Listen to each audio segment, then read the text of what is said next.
Esther chapter 5. On the third day, Esther put on her royal robes and stood in the inner court of the palace in front of the king's hall. The king was sitting on his royal throne in the hall facing the entrance. When he saw Queen Esther standing in the court, he was pleased with her and held out to her the gold scepter that was in his hand. So Esther approached and touched the tip of the scepter. Then the king asked, "What is it, Queen Esther? What is your request? Even up to half the kingdom it will be given to you." "If it pleases the king," replied Esther, "let the king, together with Haman, come today to a banquet I have prepared for him." "Bring Haman at once," the king said, "so that we may do what Esther asks." So the king and Haman went to the banquet Esther had prepared. As they were drinking wine, the king again asked Esther, "Now, what is your petition?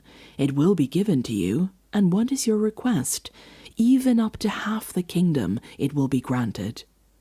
Esther replied, "My petition and my request is this. If the king regards me with favor, and if it pleases the king to grant my petition and fulfill my request, let the king and Haman come tomorrow to the banquet I will prepare for them. Then I will answer the king's question." Haman went out that day happy and in high spirits. But when he saw Mordecai at the king's gate and observed that he neither rose nor showed fear in his presence, he was filled with rage against Mordecai. Nevertheless, Haman restrained himself and went home. Calling together his friends and Zeresh, his wife, Haman boasted to them about his vast wealth, his many sons, and all the ways the king had honored him, and how he had elevated him above the other nobles and officials. "And that's not all," Haman added. "I'm the only person Queen Esther invited to accompany the king to the banquet she gave, and she has invited me along with the king tomorrow. But all this gives me no satisfaction as long as I see that Jew Mordecai sitting at the king's gate."